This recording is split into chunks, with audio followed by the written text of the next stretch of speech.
Hello दोस्तों, मैं कार्तिक कुमार जांगीर। आज अपने डिटर्मिनेंट चैप्टर की 4th क्लास है। अगर आपने हमारी प्रीवियस क्लासेस नहीं देखी है तो पहले आके उन्हें देखिए, उसके बाद में इस पे आइए। आज जो अपन पढ़ेंगे, आज मोस्ट इंपॉर्टेंट टॉपिक पढ़ेंगे। आज जो अपन पढ़ रहे हैं वो क्या है? System of 3 linear equation and 3 variables. मतलब 3 लीनियर इक्वेशन दी हुई है जिनमें 3 वेरिएबल्स हैं। उन इक्वेशंस को कैसे अपन मैट्रिक्स मेथड से सॉल्व कर सकते हैं वो आज अपन सीखेंगे। मोस्ट इंपॉर्टेंट टॉपिक है ये। अकेला टॉपिक पूरी मैट्रिक्स को एक तरीके से रिवाइज कर देता है। सारे टॉपिक इसमें मिल जाता है। इसी वजह से इस टॉपिक से 6 नंबर का सवाल बोर्ड एग्जाम्स में फिक्स है। 6 नंबर का सवाल पक्का आता है और स्कूल एग्जाम्स में तो 100% आता ही। ठीक है, तो चलिए फिर स्टार्ट करते हैं। तो देखिए, जैसे मान लो अपना तीन लीनियर इक्वेशन दे रही है। a1x plus b1y plus c1z बराबर d1 है कि नहीं? ये इक्वेशन हो गई जिसमें ये वेरिएबल x y z हो गया और ये पहली इक्वेशन हो गई। दूसरी इक्वेशन दे रखी है, मान लो a2x plus b2y plus c2z बराबर d2। ठीक है, और तीसरी इक्वेशन दे रखी है a3x प्लस b3y और प्लस c3z बराबर d3। ये 3 लीनियर इक्वेशन दे रखी है और जिसमें 3 वेरिएबल्स हैं। ठीक है, तो अपन कैसे अपन इसको सॉल्व कर सकते हैं देखते हैं। 3 इक्वेशन है ना, जिसमें कांस्टेंट कौन कौन से हैं? a1 है, b1 है, c1 और कांस्टेंट कौन सा है? d1 है, d2 है और d3 है। कोएफिशिएंट्स कौन से हैं? a1 b1 c1 a2 b2 c2 a3 b3 c3 और वेरिएबल्स कौन से हैं? x y z। तो ये 3 टर्म बोले, कांस्टेंट, वेरिएबल और कोएफिशिएंट्स। ये 3 टाइप के नंबर्स, 3 टाइप से एलिमेंट्स या नंबर्स है कि नहीं?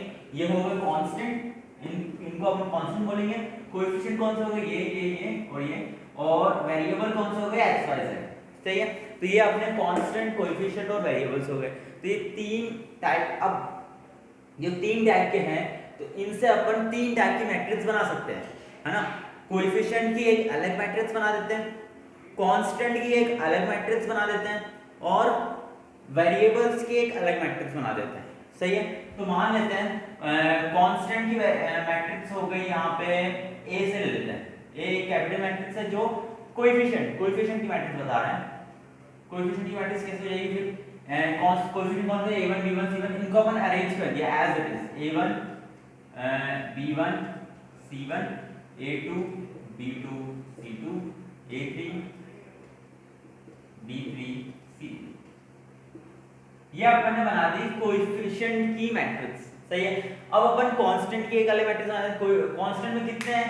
1 2 3 ही है, तो है ना, तो 3 नंबर 3 ही होनी चाहिए। और ऐसे है तो अपन ऐसे बना देते, कॉलम मैट्रिक्स बना देते हैं। तो यहां से d मान लेते हैं, वो कांस्टेंट की मैट्रिक्स है d1 d2 d3।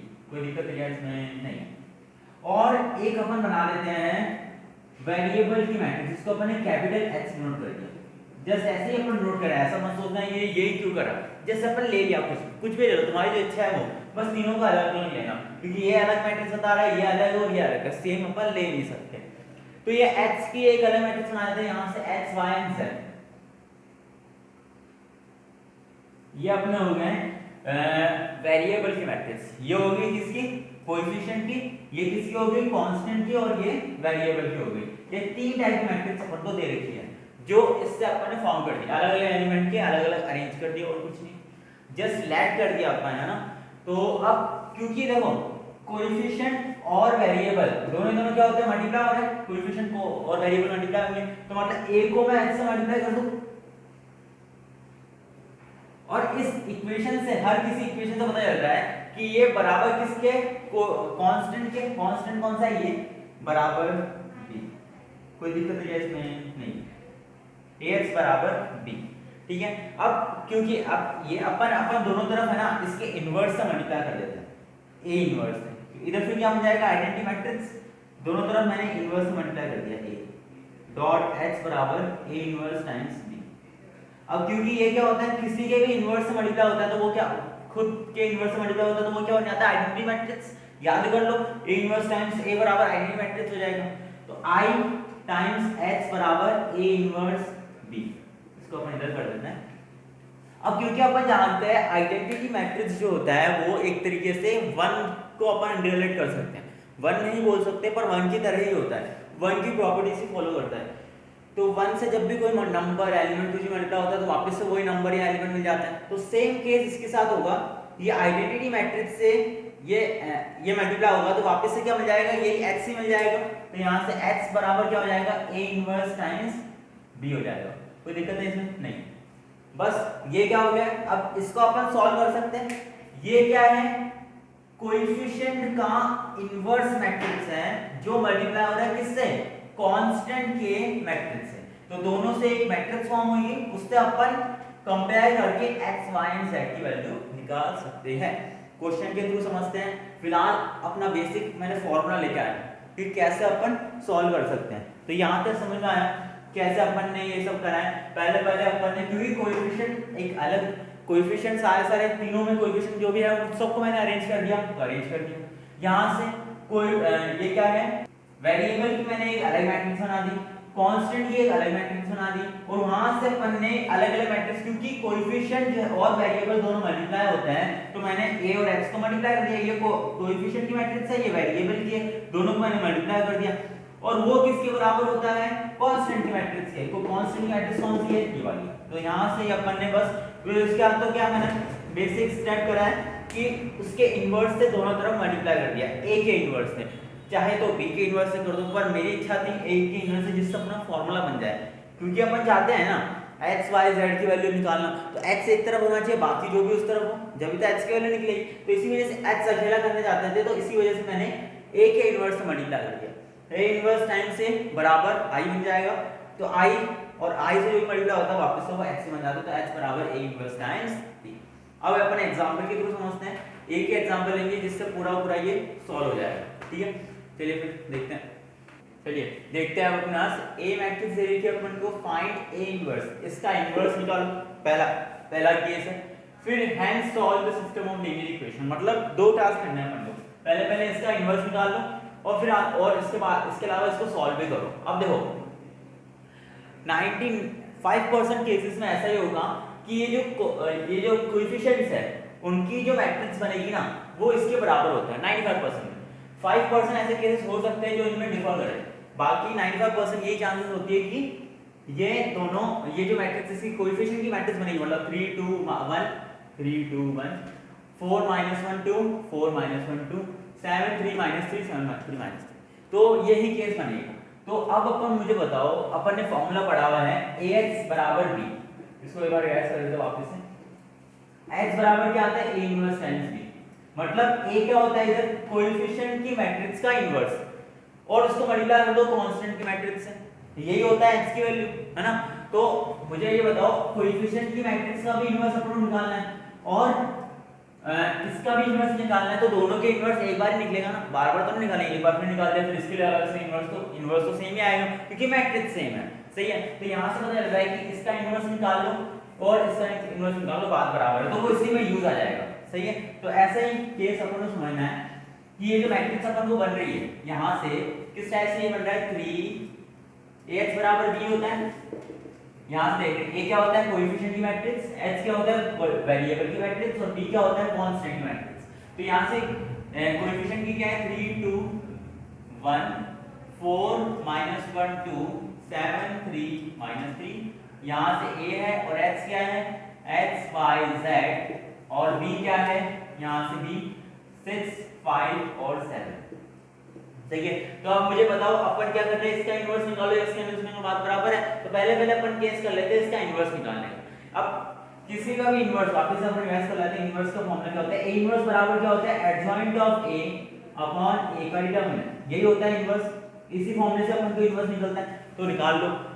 तो पहले अपन को पहले ये निकाल लिया करो, डिटरमिनेंट निकाल लो। तो a का डिटरमिनेंट मतलब इसका डिटरमिनेंट या इसका डिटरमिनेंट, तो पहले a का डिटरमिनेंट निकाल।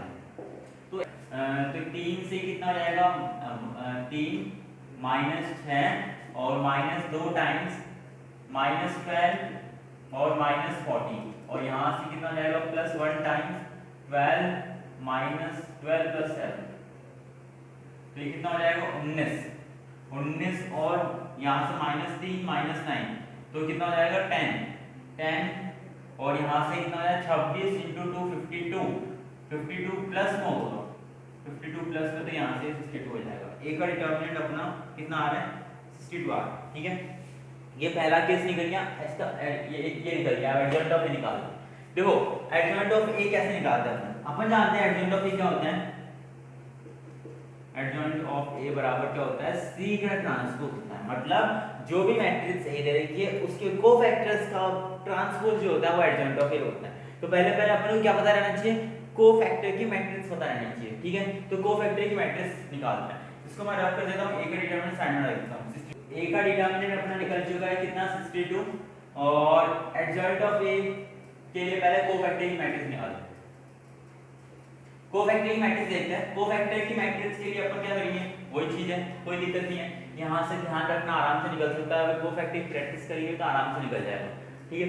तो पहले कोफैक्टर के लिए इसका कोफैक्टर निकालते हैं। इस एलिमेंट का कोफैक्टर क्या होगा 3 और -6 कितना हो जाएगा -3, इधर क्या रहता है -3 ही रहेगा, ठीक है।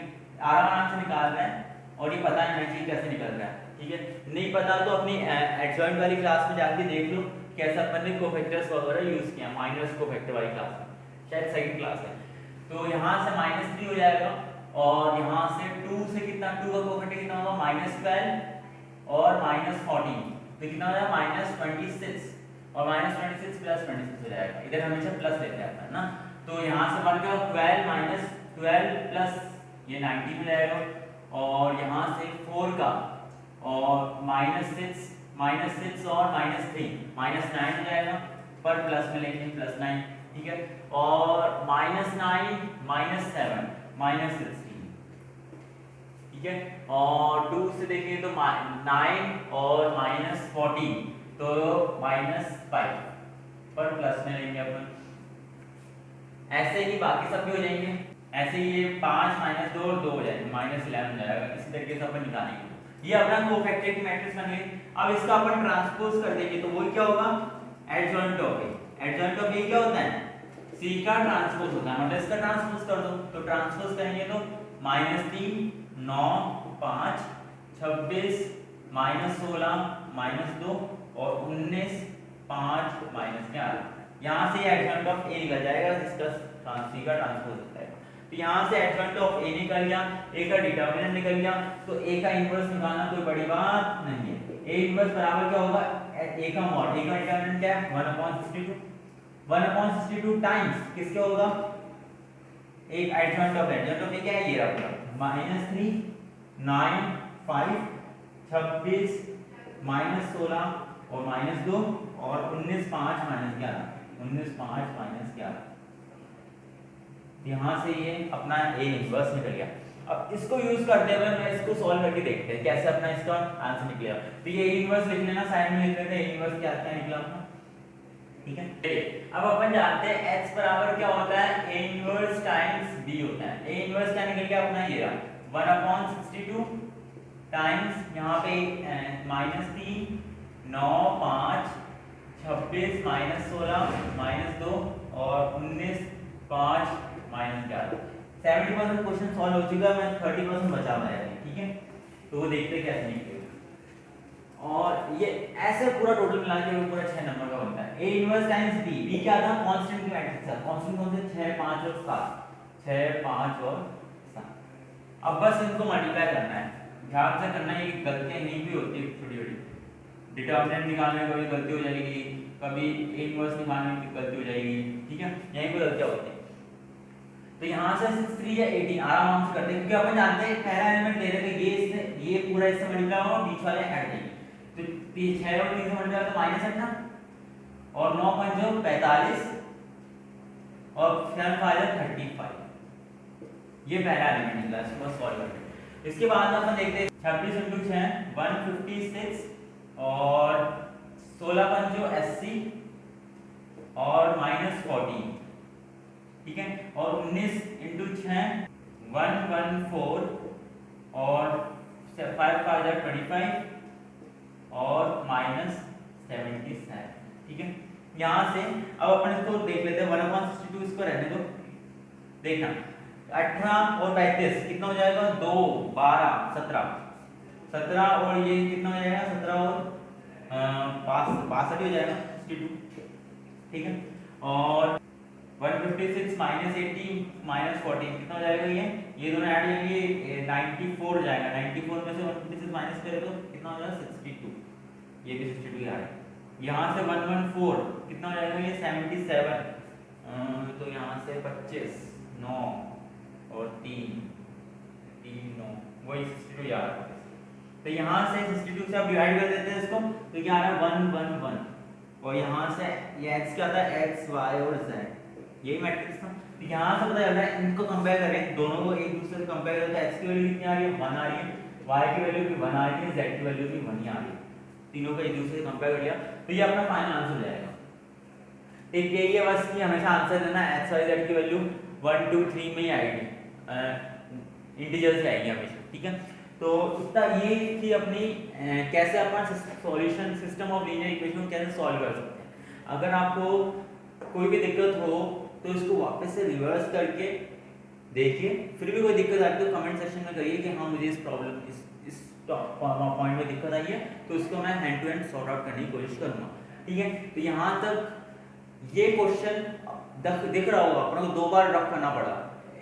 एक हम और पहले अपन ने एक हम और निकाला, सॉरी एक का डिटर्मिनेंट निकाला, एक का डिटर्मिनेंट निकालने के बाद अपन ने इसका क्या बोलते हैं इन्वर्स निकाला, इन्वर्स निकालने के बाद में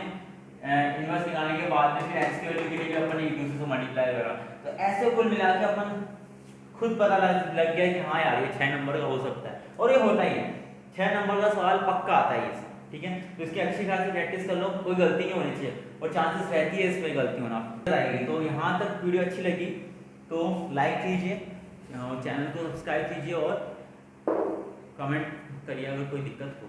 थैंक यू।